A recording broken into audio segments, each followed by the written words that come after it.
Bab 103. Dilempar sendal. POV Author. Asli, gue kecewa banget, Tik, sama keputusan lo ini. Bisa-bisanya lo ingin pisah dari gue. Ucap Atta. Tampak ada semburat kesedihan di wajahnya. Atta. Lirih cantik. Ia hampir merengkuh tubuh Atta. Tetapi Atta menghindarinya. Atta malah bermaksud pergi dari hadapan semuanya. Atta mau kemana? Cantik berusaha meraih lengan Atta. Berusaha menahan kepergian Atta. Namun, Atta mengibaskan dengan kasar.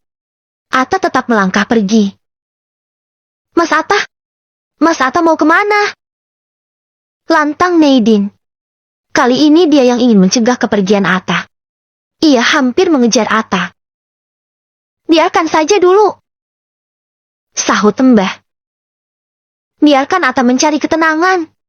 Biarkan dia berpikir, ucapnya. Tapi saya khawatir sama Mas Atta, Mbah, ucap Neidin.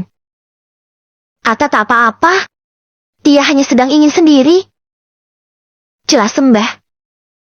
Dan buat lo, cantik. Kali ini ucapan Mbah tertuju kepada si cantik. Lo tenang aja. Dia nggak marah sama lo. Dia hanya sedikit kecewa dengan keputusan lo. Kecewa karena dia terlalu mencintai lo. Jadi dia bereaksi seperti itu. Cantik hanya menunduk sambil mendengarkan ucapan si Mbah. Beberapa saat kemudian. Mbah, kita pulang dulu ya. Pamit Neidin. Hehehehe. Pamit cantik dengan kekahannya. Iya. Kalian hati-hati. Timpal Simbah. Cantik dan Neidin segera keluar dari rumah Simbah. Neidin hampir menuju ke mobilnya. Tetapi kemudian langkahnya terhenti. Kamu pulang mau naik apa? Tanya Neidin kepada cantik. Hehehehe. Si cantik hanya terkekeh. Yuk, bareng gue. Ajak Neidin. Hehehehe. Si cantik lagi-lagi hanya terkekeh. Kui, masuk ke mobil. Titah Neidin. Hehehehe. Si cantik kembali terkekeh. Tetapi sambil melakukan apa yang diperintahkan Neidin. Masuk ke dalam mobil Neidin. Kini mereka duduk saling bersebelahan. Neidin pun mulai menjalan mobilnya. Awalnya tak ada obrolan. Mereka hanya saling terdiam. Tetapi kemudian. Tik! Panggil Neidin. Cantik langsung melihat ke arah Neidin. Kenapa sih kamu harus berbuat kayak gitu? Tanya Neidin. Si cantik tampak mengernyitkan kening. Sepertinya ia belum mengerti maksud ucapan Neidin. Kenapa kamu mesti ngalah sama aku? Harusnya kita kan saling berebut. Harusnya kamu gak usah nyerahin Mas Atta buat aku. Kalau kayak gini kan, aku jadi gak bisa membenci kamu. Aku malah jadi kasihan sama kamu. Tutur Neidin. Kali ini dia mengatakannya dengan jelas. Atau jangan-jangan kamu hanya ingin mencari perhatian sama pembaca ya? Biar kamu dikasihani sama mereka. Biar aku terkesan jahat daripada kamu. Nyebelin. Rutuk Neidin. Lagian, kasihan juga sama Mas Atta kalau kamu punya keputusan kayak gitu. Dia tuh cinta banget tahu sama kamu. Ya walaupun dia juga cinta banget juga sama aku. Ya pokoknya, dia tuh sama-sama enggak ingin kehilangan kita. Kamu ngerti gak sih yang aku omongin? Hehehehe. Si cantik malah terkekeh. Dasar cewek gila. Aku jadi ikut-ikutan gila kalau ngajak ngobrol orang gila. Rutuk Neidin sambil terus mengemudikan mobilnya. Kruk. Tiba-tiba perutnya berbunyi. Aduh, kok aku lapar ya? Ucap Neidin sambil memegangi perutnya. Kruk. Kembali suara perut terdengar. Tetapi kali ini perut si cantik. Kamu juga lapar? Tanya Neidin. Hehehehe. Si cantik terkekeh. Ya udah, kita sebelum pulang cari makan dulu aja yuk. Hehehehe. Enaknya makan di mana ya? Mie ayam. Celetuk si cantik. Mie ayam? Maksud kamu mie ayam langganannya Mas Atta itu? Hehehehe. Si cantik terkekeh sambil menganggukkan kepala. Oke. Aku setuju. Aku juga suka banget mie ayam di situ. Kamu ternyata juga suka tah? Hehehehe. Habis enak banget. Sih. Iya, kan? Apalagi remukan gorengannya. Celetuk si cantik. Betul. Aku juga suka remukan gorengannya. Tapi kamu pernah makan gorengannya juga enggak? Sumpah, gorengannya juga enak banget. Hehehehe.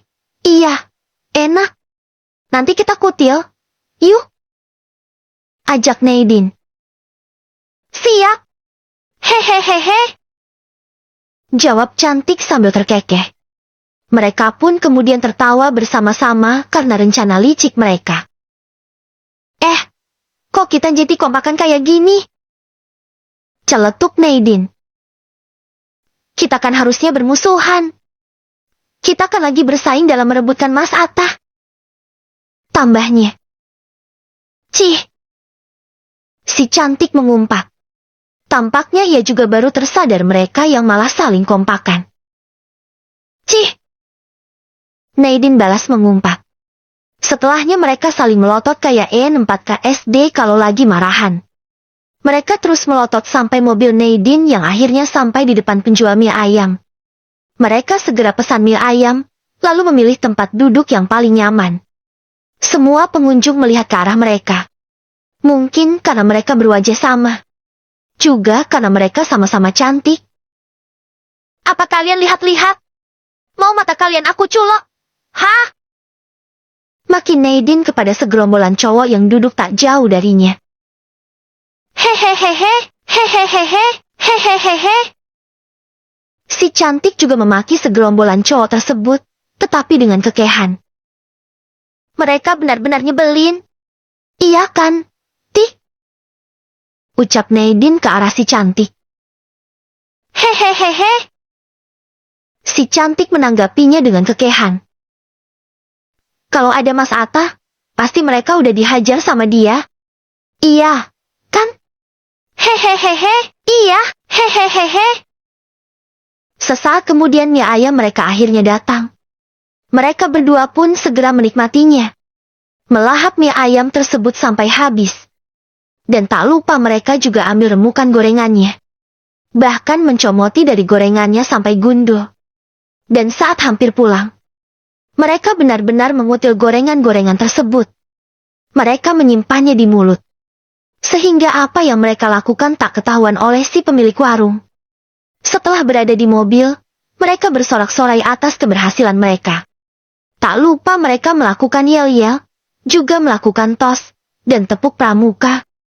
Mereka tak terlihat saling bermusuhan. Mereka malah terlihat seperti sepasang sahabat. Beberapa hari kemudian, Mas Atta lagi apa? Cat Neidin. Setiap hari ia mengirimkan pesan seperti itu. Karena selama beberapa hari ini, Atta benar-benar tak ada kabar. Atta sama sekali tak bisa dihubungi. Atta seperti menghilang begitu saja. Haf.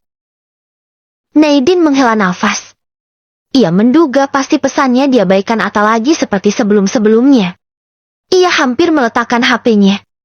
Tetapi kemudian, lihat, ada sebuah panggilan masuk. Mas Atta. Lirihnya begitu mengetahui bahwa Attalah yang tengah berusaha menghubunginya. Ia pun cepat-cepat menerima panggilan tersebut. Mas Atta. Mas Atta itu kemana aja? Selama beberapa hari ini gak ada kabar. Aku chat gak dibales. Aku telepon gak diangkat. Mas Atta gak tahu ya. Aku tuh kangen banget sama Mas Atta. Ucap Neidin bertubi-tubi. Maaf.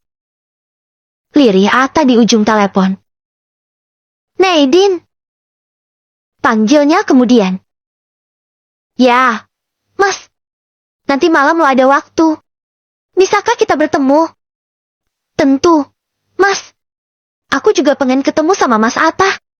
Mas Atta pengen ketemu di mana? Mas Atta mau datang ke sini. Kita ketemu di luar saja. Gimana kalau di restoran Awok-Awok? Ya, Mas. Nanti aku akan ke sana. Oke. Makasih ya. Setelah itu, obrolan mereka pun berakhir. Seketika Nadine begitu girang. Yes, akhirnya aku bisa melepas rinduku sama Mas Atta. Ah, pasti dia ngajak ketemuan karena dia juga rindu sama aku. Hihi, pasti Mas Atta gengsi bilang kayak gitu.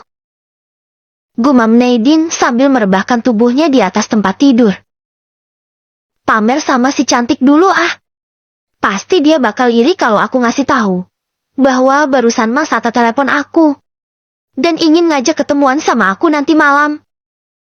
Nadine langsung terduduk. Ia kembali mengutak-atik HP-nya. Ia bermaksud ingin mengirim pesan pada si cantik. Karena selama beberapa hari ini, Atta juga seperti menghilang dari kehidupan si cantik. Tik, kamu tahu nggak? Barusan Mas Atta telepon aku loh. Nanti malam dia mau ngajak ketemuan aku. Pasti karena dia kangen sama aku. Aku harap kamu jangan iri ya. Ternyata dia lebih sayang sama aku, cat Nadine dengan kesombongannya. Dia, HP-nya bergetar. Rupanya langsung ada balasan cat dari si cantik. Sama. Klek. Nadine tertegun membaca pesan tersebut. Sama. Nadine terheran. Ia pun segera menelepon si cantik. Dan teleponnya pun langsung diterima oleh si cantik. Hehehehe. Terdengar sapaan si cantik berupa kekehan dari ujung telepon. Sama gimana maksudnya, Tik? Mas Atta juga telepon kamu, kah? Tanya Nadine. Hehehehe. Si cantik terkekeh. Itu artinya iya. Dia juga ngajak ketemuan kamu. Hehehehe. Si cantik kembali terkekeh. Dia ngajak ketemuan di restoran Awok-Awok juga. Kah? Hehehehe. Sial. Nadine pun merutuk. Ia pikir, ialah yang lebih spesial. Tetapi ternyata, kedudukannya di hati Atta juga masih sama kayak si cantik. Malam harinya, Nadine dan si cantik sudah sampai lebih dulu di restoran yang Atta janjikan. Mereka segera menuju ke tempat duduk yang rupanya sudah dipesan Atta. Tempat duduk yang lumayan privat. Kini si cantik dan Nadine pun hanya tinggal menunggu kedatangan Atta. Laki-laki yang selama beberapa hari ini sangat mereka rindukan. Mereka hanya saling diam. Tak ada obrolan. Mereka tengah sibuk dengan pemikiran sendiri-sendiri. Menerka-nerka apa maksud tujuan Atta mengajak mereka bertemu di tempat ini.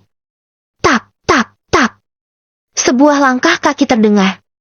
Nadine dan cantik pun langsung melihat ke arah suara tersebut. Ternyata sosok Atta lah yang tengah berjalan ke arah mereka. Mas Atta? Atta? Nadine dan si cantik segera berdiri. Mereka bermaksud ingin menyambut kedatangan Atta. Dan begitu Atta sampai di hadapan mereka, mereka pun sama-sama merengkuh tubuh Atta. Si cantik merengkuh di bagian sebelah kiri, sedang Nadine di bagian sebelah kanan. Hingga apa yang mereka lakukan menarik perhatian para pengunjung di restoran ini. Mereka pun seketika begitu iri terhadap Atta. Atta yang tengah seperti diperebutkan oleh dua wanita yang sama-sama cantik dan berwajah mirip. Mereka kembali terduduk, begitupun dengan Atta. Apa kabar kalian beberapa hari ini? Tanya Atta kepada si cantik dan Nadine. Baik, Mas. Mas Atta sendiri? Nadine gantian bertanya. Gue juga baik. Balas singkat Atta. Mas Atta ngajak kita ketemuan di sini kenapa? Nadine langsung bertanya demikian. Karena gue ingin ngomong sesuatu sama kalian berdua. Ngomong apa, Mas? Tak langsung menjawab, Atta malah sejenak terdiam. Sepertinya ia sedang mempersiapkan kata-katanya. Begini, Din. Ia pun memulainya. Gue ingin ngomongin tentang hubungan kita. ucapnya. Ekspresi wajah Nadine dan Cantik seketika menegang. Gue udah pernah bilang kan sama kalian, kalau gue sama-sama sayang sama kalian. Gue sama-sama cinta sama kalian. Jetty. Ucapan Atta terhenti. Jetty kenapa, Mas? Kejar Nadine. Gue nggak bisa memilih di antara kalian. Nadine dan Cantik pun langsung tertegun. Tapi gue juga sangat mengerti apa yang dirasakan kalian. Kalian yang tak mungkin terima dengan apa yang gue katakan ini. Kalian tak mungkin terus-terusan menerima rasa cinta gue yang bercabang. Maka dari itu, ucapan Atta lagi-lagi terhenti. Gue nggak akan milih dua-duanya. Apa? Nadine dan Cantik begitu terkejut.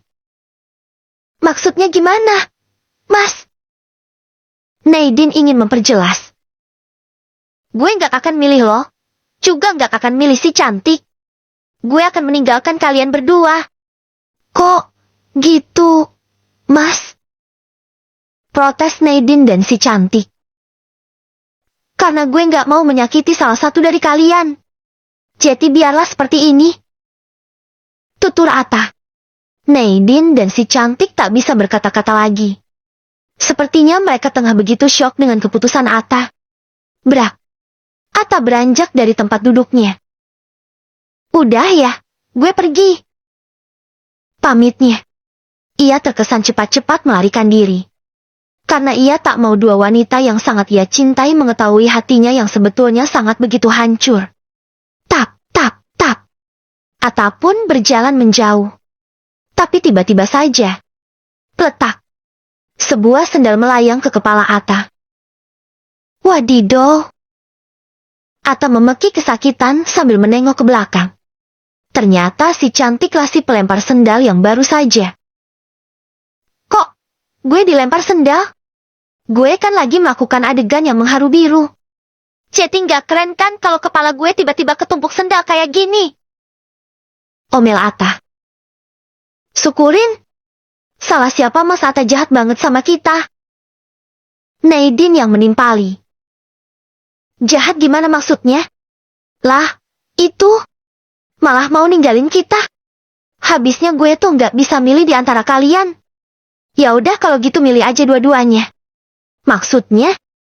Kita dipoligami juga nggak apa-apa. Kok? Daripada kita harus kehilangan Mas Atta kayak gini. Iya kan? Nadine meminta pendapat si Cantik. Hehehehe, kuilah. Kita dipoligami. Celetuk si Cantik. Apa? Atta begitu terkejut. Besok bab terakhir ya, Pren. Pantengin terus sampai timit.